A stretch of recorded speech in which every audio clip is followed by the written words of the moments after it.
पिछली क्लास में factor polynomials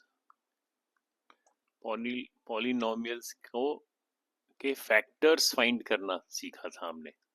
और मैंने आप लोगों को कहा था ये नेक्स्ट लेसन है, तो ये आप YouTube पे भी देख सकते हो। ये मैंने दोनों की वो बनाई हुई है ट्यूटोरियल वीडियोस, तो आप इनको देख सकते हो। ठीक है,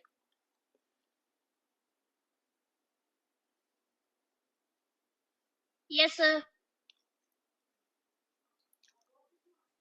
factor polynomials using common factor देखा था एक तो हमने। दूसरा हमने देखा था यूजिंग रीग्रुपिंग मेथड।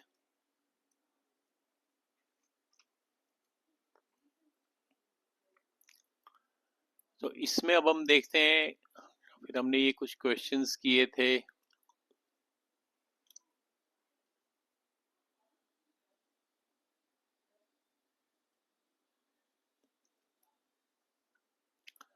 आज हम देखते हैं, आज हम थोड़ा सा आगे पढ़ते हैं। उसको हम कहते हैं एल्जेब्रिक आइडेंटिटीज। लिखो कॉपी में, we'll write algebraic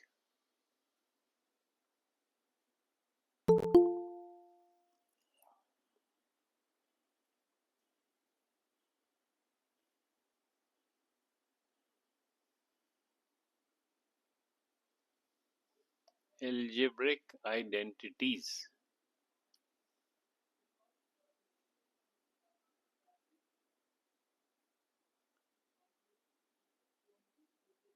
Algebraic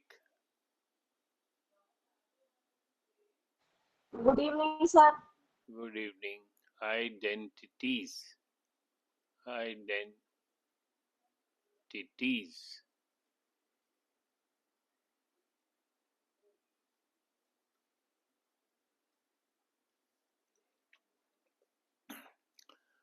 algebraic identities क्या होता है? वो इक्वेशंस जो हमेशा ट्रू रहे।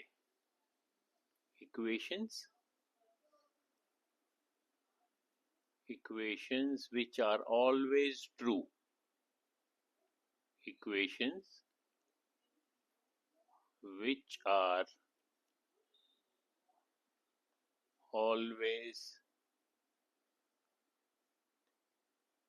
true.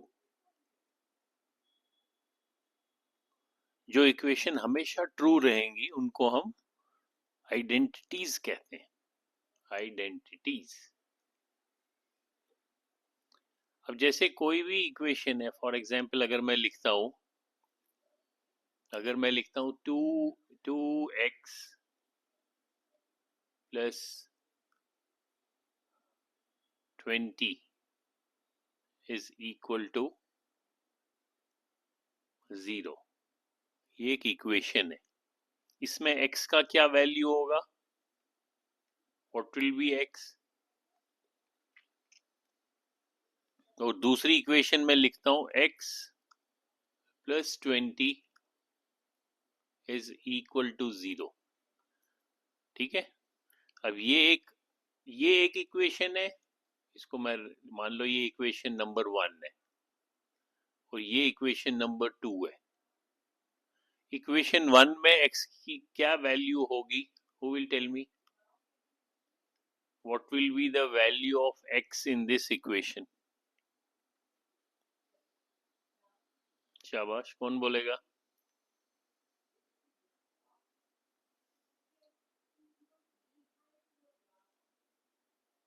बताओ। सर -20।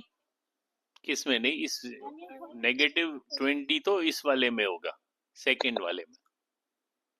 क्योंकि यहाँ पे ये, अगर इनको मैं बीच में डिवाइडिंग लाइन करूं, ये इस इक्वेशन में x की वैल्यू होगी -20। वो तो ठीक बोला आपने। अब फर्स्ट इक्वेशन में बताओ, इस इक्वेशन में बताओ what will be the value of x?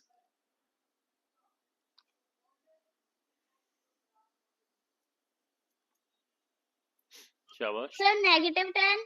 हाँ, दिस विल बी -10 क्योंकि 2x will be -20, therefore x will be -20 divided by 2 is equal to -10। तो इससे हमें क्या पता चल रहा है कि ये जो इक्वेशंस थी, कौन सी इक्वेशन, एक इक्वेशन ये थी, एक इक्वेशन ये थी। इसमें हमने देखा x की वैल्यू चेंज हो गई, इसमें x की वैल्यू -20 है, इसमें x की वैल्यू -10 है। तो दैट मीन्स ये इक्वेशन जो है इसमें x की वैल्यू चेंज हो सकती है। अब हम अगर एक इक्वेशन में लिखूं, फॉर एग्जांपल में लिखूं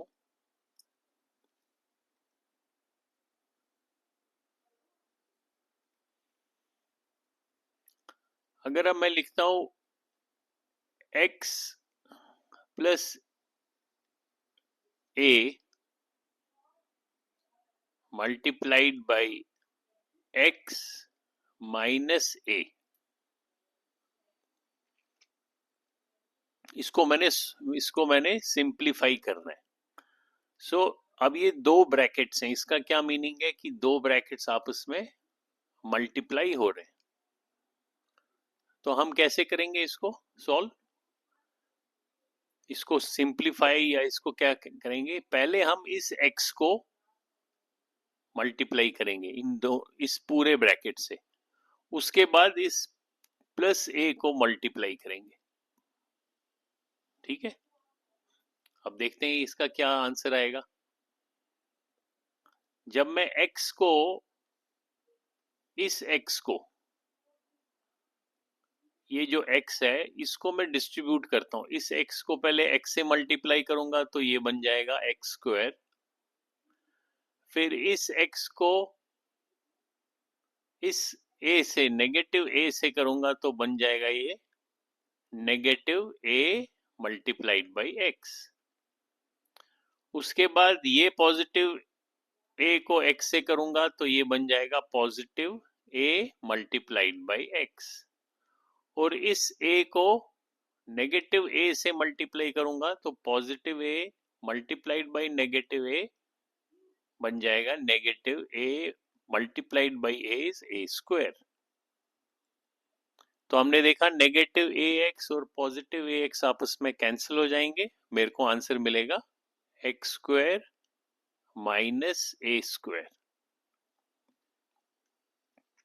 अगर इसको अब मैं जनरलाइज करता हूं, फॉर एग्जाम्पल मैं लिखता हूं, अब मैं इसके बदले a के बदले कोई भी कांस्टेंट लिखता हूं, फॉर एग्जाम्पल मैं लिखता हूं x plus 4 multiplied by x minus 4।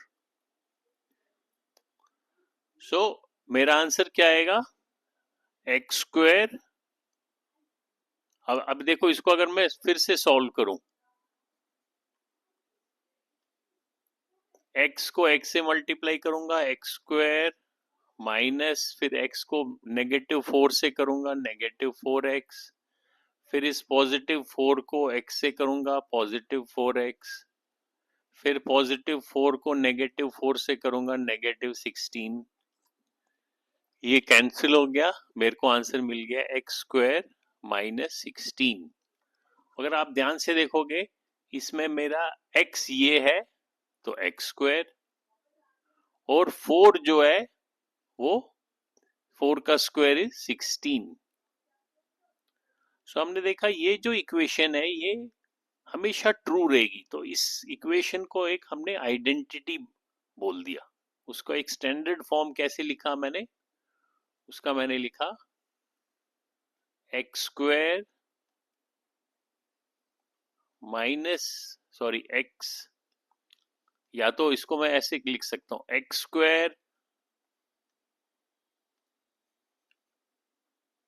उसको ऐसे लिख सकता हूं x प्लस, अब a के बदले चलो y लिखता हूं x plus y multiplied by x minus y। तो ये किसके बराबर हो जाएगा? कौन बताएगा? शाबाश।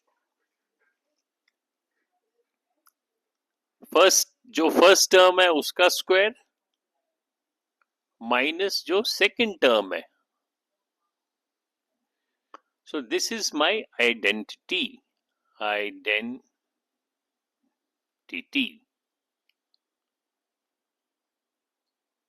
इसको हम आइडेंटिटी कह सकते हैं या एल्जेब्रिक आइडेंटिटी। Identity number 1। अगर आप इसको ध्यान से देखोगे, इसमें राइट साइड में क्या है? राइट साइड में डिफरेंस ऑफ स्क्वायर्स। माइनस है ना बीच में, माइनस को क्या कहते हैं हम? डिफरेंस। सो इस आइडेंटिटी को हम ऐसे भी कह सकते हैं, इसको हम बोल सकते हैं डिफरेंस ऑफ स्क्वायर। ये दो स्क्वायर का डिफरेंस है।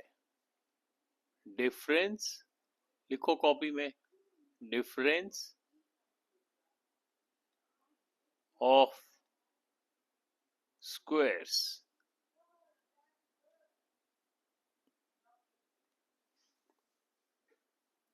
और डिफरेंस ऑफ स्क्वायर मेरे राइट साइड में उस, और लेफ्ट साइड में this is equal to x plus y multiplied by x minus y. यानी कि अगर आपको कोई भी, अब इसको अगर आप ध्यान से देखो, जो आपके राइट साइड में और जो लेफ्ट साइड में, अगर आप ध्यान से देखोगे आपको दिखाई देगा कि जो लेफ्ट साइड में है ये बेसिकली फैक्टर्स हैं। दो फैक्टर्स हैं। किसके फैक्टर्स हैं? इस राइट साइड के।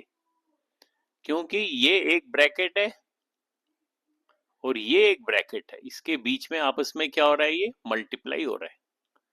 दैट मीन्स जो ये जो एक्सप्रेशन है, इस एक्सप्रेशन के ये दो फैक्टर्स हैं। एक फैक्टर है x प्लस वाई, ये एक फैक्टर है, multiplied by x minus y, ये दूसरा फैक्टर है। So this is one factor, this is second factor. किसके? इस एक्सप्रेशन के। अगर ये एक्सप्रेशन है, ये पॉलिनोमियल भी है, इसके अंदर मोर देन वन टर्म है, सो इसको हम पॉलिनोमियल भी कह सकते हैं। पॉलिनोमियल हमने देखा, polynomial means which has many terms, it has two terms। x square minus y square में कितने टर्म्स हैं? Two terms. एक x square है टर्म और एक नेगेटिव y square है। और इस पॉलिनोमियल के फैक्टर्स ये दो है, x plus Y into X minus Y. So ये जो एल्जेब्रिक आइडेंटिटी है ये वाली, इसको आप फैक्टराइजेशन में भी इस्तेमाल कर सकते हो। अगर मान लो मेरे पास, अगर मैंने लिखा हो एक्स स्क्वायर, अब मैं अगर आपको एक पॉलिनोमियल लिखता हूं, फॉर एग्जांपल मैं लिखता हूं एक्स स्क्वायर माइनस 49 और मैं बोलता हूं इसको फैक्टराइज करो, फैक्टोराइज। यानी कि ये जो पॉलिनोमियल है या ये जो एक्सप्रेशन है, इसके आपने फैक्टर्स फाइंड करने। तो आपको ये इस आइडेंटिटी से याद आना चाहिए, ये वाली जो आइडेंटिटी है डिफरेंस ऑफ स्क्वायर वाली, कि क्या ये दो स्क्वायर्स के डिफरेंस है? ये किसका डिफरेंस है? एक्स स्क्वायर माइनस 7 का स्क्वायर। 7 का स्क्वायर 49 होता है। तो ये जो, इसको हम कैसे लिख सकते हैं? अब ये आपका x हो गया और ये आपका y हो गया। So you can write this as x plus 7 which is x plus y multiplied by x minus 7। तो ये दो फैक्टर्स आ गए।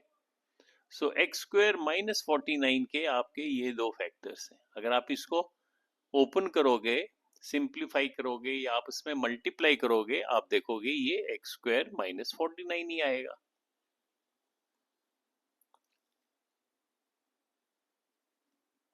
ठीक है।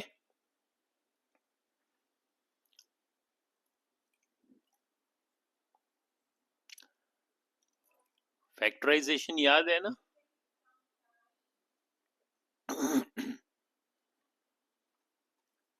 Yes sir. फैक्टराइजेशन के अगर कुछ क्वेश्चन, अगर गूगल क्लासरूम में अगर आप देखोगे, ये 3 थे हमारे 15.61, 62, 63। ये 3 एक्सरसाइज हैं फैक्टराइजेशन की, फैक्टर पॉलिनोमियल्स कि कोई भी एक्सप्रेशन या पॉलिनोमियल है उसके फैक्टर्स फाइंड करने। तो इसकी प्रैक्टिस करना फिर से, अगर आप आउट ऑफ प्रैक्टिस हो गए। जैसे यहाँ देखते हैं हम, तो ये एक एक्सरसाइज है, फिर मैंने इसमें क्वेश्चंस भी किए, डाला था, फैक्टर पॉलिनोमियल रीग्रुपिंग। ये देखो, इसका ये कुछ क्वेश्चंस हैं, ये कर सकते हैं। अब अपनी लिखो कॉपी में,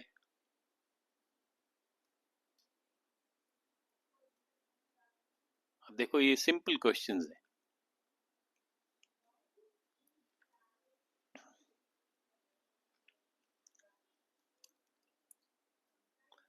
अब इसमें ये क्वेश्चन नंबर 1, क्वेश्चन नंबर 2, फिर इसके पार्ट्स हैं, और क्वेश्चन नंबर 3 सारे फैक्टराइजेशन के हैं। जैसे मान लो फर्स्ट क्वेश्चन देखेंगे, find the common factors of given terms. अब आपने क्या लिखा हुआ है? Find the common factor.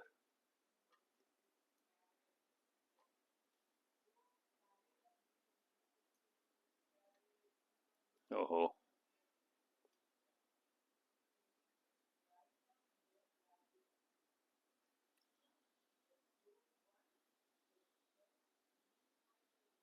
इसको बाद में ठीक करूंगा, पहले मैं फिर से स्क्रीन दिखाता हूँ।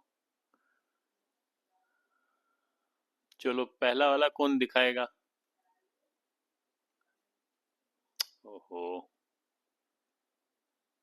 वेट,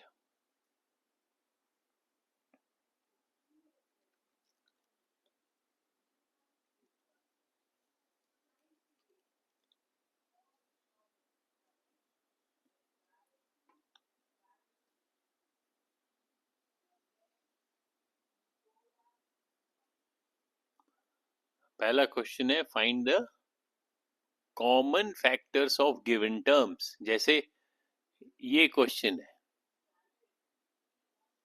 अब यहाँ पे क्या लिखा है? 12, मैं राइट साइड पे लिखता हूँ, ब्लू से लिखता हूँ।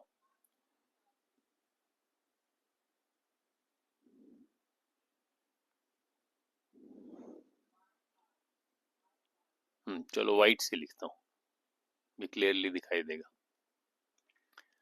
फाइंड कॉमन फैक्टर्स, आपको क्या करना है? फाइंड कॉमन फैक्टर्स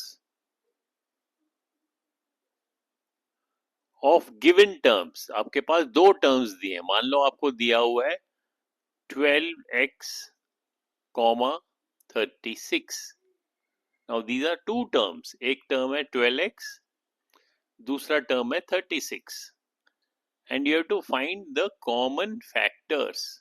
क्या होगा इसका, इन दो का कॉमन फैक्टर? कौन बताएगा मेरे को? This is very simple. शाबाश, बताओ विशाल, इनका कॉमन फैक्टर क्या होगा इन दो का?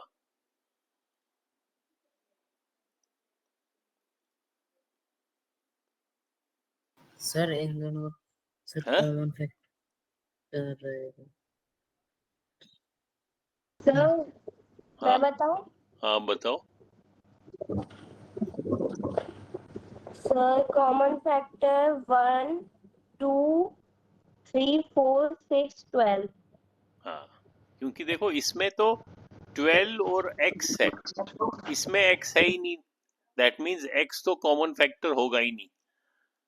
और अगर 36 के अंदर 12 ऑलरेडी डिविजिबल, मतलब 12 जो है वो 36 का फैक्टर है, तो कॉमन फैक्टर तो 12 ही हो गया,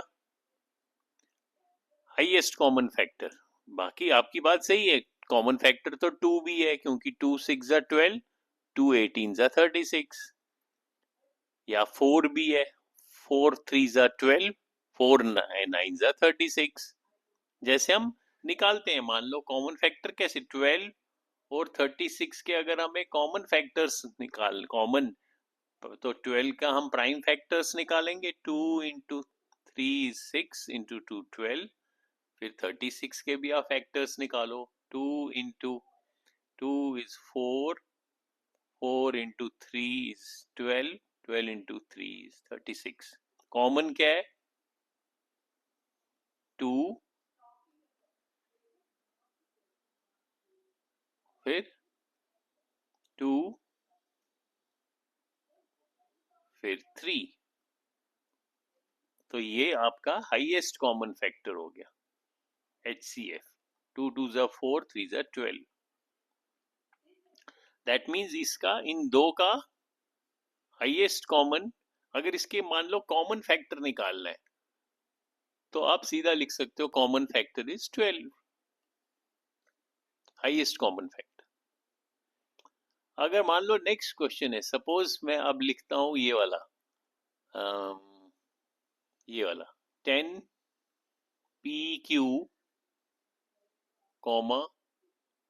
20 QR, 30 RP। अब ये 3 टर्म्स हैं, अब इसका कॉमन फैक्टर क्या होगा? शाबाश, जल्दी जल्दी बोलो। सर 10। हाँ, एक तो 10 होगा, और सर एक 5। नहीं, 10 तो चलो हाईएस्ट बोल दिया आपने, और कौन सा कॉमन दिख रहा है कोई? अब देखो, इसमें इसमें P है, लेकिन इसमें P नहीं है, P इसमें है। इसमें Q है, Q इसमें है लेकिन इसमें नहीं है। इसका मतलब है कॉमन फैक्टर तो सिर्फ 10 ही है, लेकिन कभी वेरिएबल भी कॉमन हो सकता है। अब जैसे ये question number 8, 18, 3x square y cube, 10 10x cube y square, 6x square y square z। Now you have 3 terms, एक टर्म ये है, एक टर्म ये है, एक टर्म ये है, and you have to find common factors। तो इन 3 के कॉमन फैक्टर क्या होगा?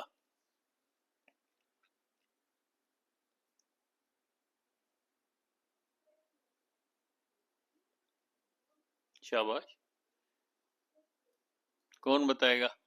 First term is 3x square y cube, second is 10x cube y square, and third is 6x square y square z।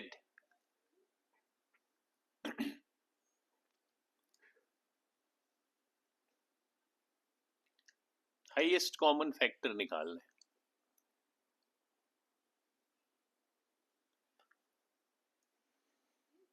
अभी देखो, जो अगर तो कांस्टेंट नंबर देखें हम, कांस्टेंट नंबर इसमें 3 है, इसमें 10 है, इसमें 6 है, तो कॉमन तो कोई भी नहीं है, क्योंकि जो 10 है, 10 तो 2 मल्टीप्लाइड बाई 5 हुआ, सो कांस्टेंट नंबर तो कॉमन है ही नहीं। अब वेरिएबल देखो, पहले x को देखते हैं, इसमें x है और उसका पावर 2 है, इसमें x है उसका पावर 3 है, और इसमें x है जिसका पावर 2 है, तो कॉमन क्या होगा?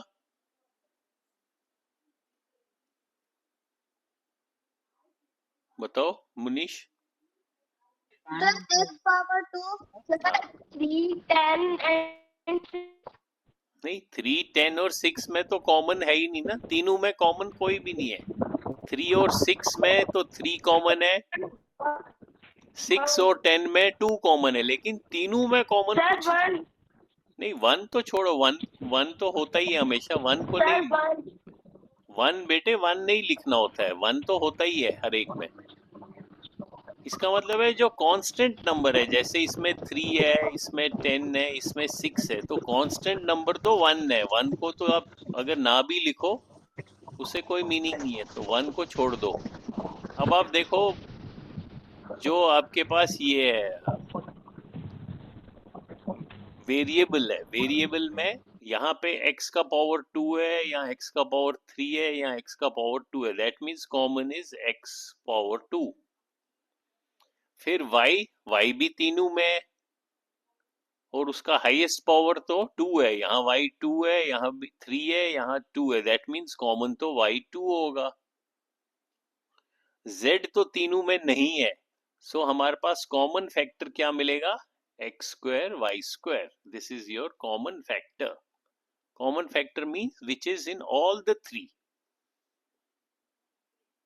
समझ में आया?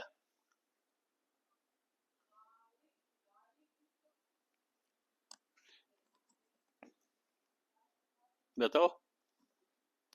5x स्क्वायर y, अब y का अगर मैं ये पावर हटा भी दूं, फिर से लिखता हूं, बोर्ड पे लिखता हूं, चलो। समझ में आ रहा है, नहीं आ रहा है?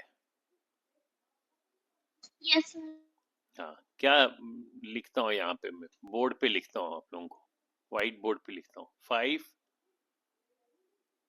5x स्क्वायर y, और क्या था आगे, माइनस 15x y स्क्वायर, और ऊपर लिखा है इसको क्या करना है, factorise, find the factors of. यानी कि ये जो एक्सप्रेशन है ये वाला, इसके आपने, इस एक्सप्रेशन के आपने फैक्टर्स फाइंड करने हैं। फैक्टर्स क्या होंगे कि दो टर्म्स जो आपस में मल्टीप्लाई हो, जब आप उनको मल्टीप्लाई करोगे तो उनका प्रोडक्ट ये मिलना चाहिए, पूरा का पूरा एक्सप्रेशन। सो आप क्या करोगे, आप देखोगे इसके पहला कॉमन क्या है इसमें, बताओ। पहला है 5, फिर इसमें x, इसमें 1 है, इसमें 2 है पावर, तो पावर 1 जो है वो कॉमन है, और इसमें y 2 है, इसमें y 1 है, तो y पावर 1 भी कॉमन है, फिर ब्रैकेट। अब हमने क्या करना है कि एक एक टर्म लेंगे, जैसे पहला ये टर्म है, इस टर्म को मैं इस टर्म से डिवाइड करूंगा, यानी कि 5x स्क्वायर y को अगर मैं 5xy से डिवाइड करता हूं तो मेरे को क्या मिलेगा, मेरे को मिलेगा x, क्योंकि यहाँ x का पावर 2 है, यहाँ x का पावर 1 है। When base is same, powers are subtracted. So 2 minus 1 is equal to x raised to power 1. So अंदर मेरे को केवल x मिलेगा. So I can write x. फिर है, अब ये अब सेकेंड टर्म है नेगेटिव 15xy स्क्वायर, इसको आपने इससे डिवाइड करना है। तो 15 को 5 से डिवाइड करोगे तो अंदर मिलेगा नेगेटिव 3, क्योंकि ये नेगेटिव है। x और x तो कैंसिल हो जाएगा, y स्क्वायर को y से डिवाइड करोगे तो केवल y मिलेगा। सो अंदर हमें मिलेगा x माइनस 3y। अब अगर आप इसको देखोगे, these are two factors, this is one factor, this is another factor, क्योंकि ये आपस में क्या हो रहा है, आपस में ये मल्टीप्लाई हो रहा है। इसको आप ब्रैकेट भी डाल सकते हो।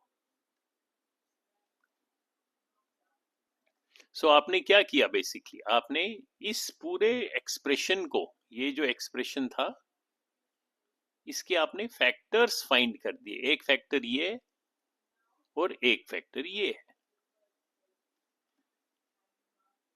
ठीक है। सो ऐसे आपने इस एक्सरसाइज को करना है। इसमें सारे डिफरेंट क्वेश्चंस हैं। अभी जरा ये वाला करते हैं 9, सभी कॉपी में लिखेंगे। लिखो इसको, फिर करके दिखाओ मेरे को।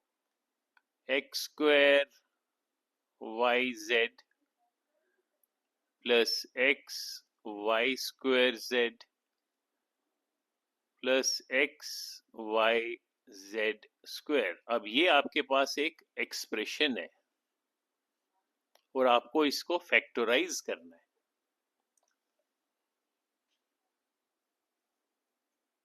बताओ, अब ये एक्सप्रेशन है।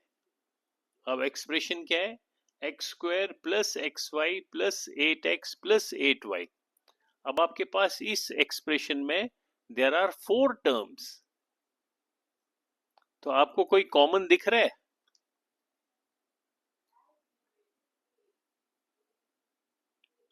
बताओ मुनीश, क्या है कॉमन?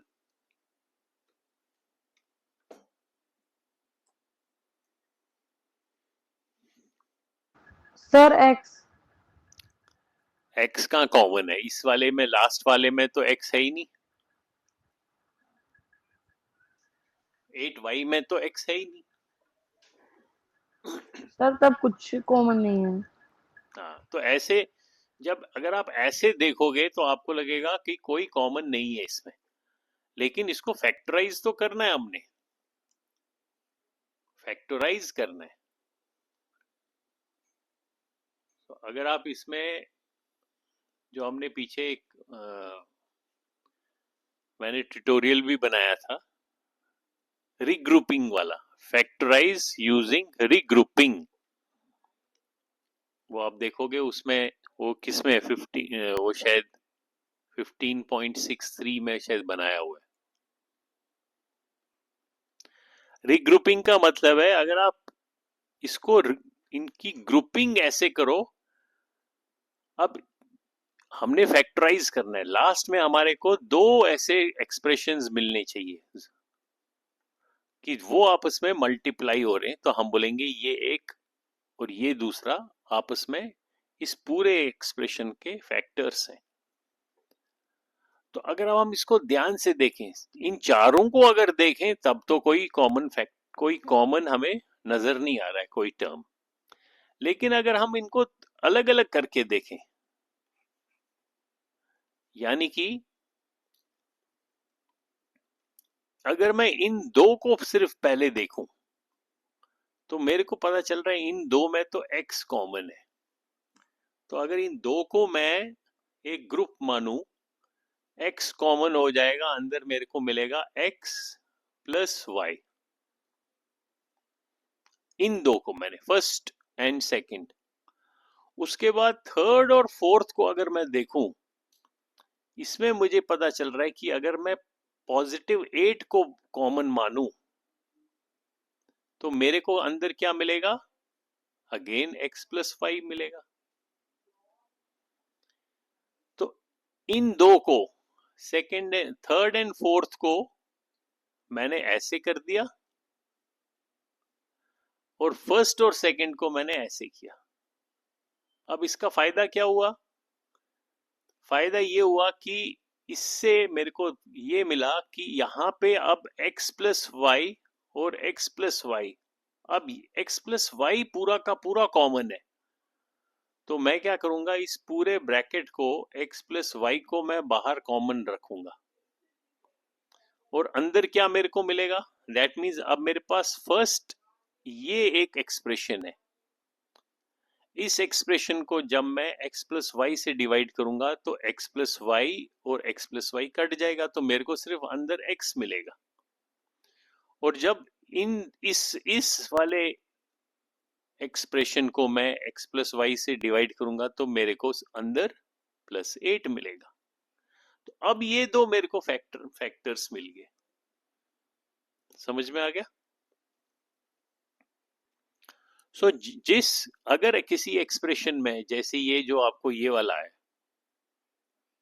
ये या ये या ये ये जो लास्ट के क्वेश्चन नंबर 3 है, करना तो इनको भी फैक्टराइज है, तो इनको आप ध्यान से देखना कि अगर इनमें आपको कोई कॉमन फैक्टर नजर नहीं आता है तो आपको देखना चाहिए क्या मैं इनको अगर अलग अलग कर दूं, जरूरी नहीं, अब इसमें तो फर्स्ट एंड सेकंड में किया था आपने, ऐसा भी हो सकता है आप फर्स्ट, अब देखो इस क्वेश्चन में देखो, इस क्वेश्चन में देखो क्वेश्चन नंबर 2, इसमें आपको पता चलेगा अरे ये फर्स्ट टर्म और थर्ड टर्म इसमें कुछ कॉमन नजर आ रहा है, क्योंकि ये 15, इसमें 5y कॉमन आ रहा है और इसमें 2 कॉमन आ रहा है, तो इनको अगर मैं ऐसे लिखूं कि पहले इसको और इसको लिखूं और बाद में इसको और इसको लिखूं और फिर कॉमन फैक्टर निकालूं, तो क्या मेरे को फैक्टराइजेशन हो जाएगा कि नहीं। तो इनको इस क्वेश्चन नंबर 3 को खास तौर पे क्वेश्चन 3.1, 3.2, 3.3, 3.4, 3.5 ये क्वेश्चंस करने हैं आपने प्रैक्टिस, ठीक है, ओके। ये मुनीश आपने किया है तो अच्छा है, Yes, sir. नहीं किया है तो फिर से करना।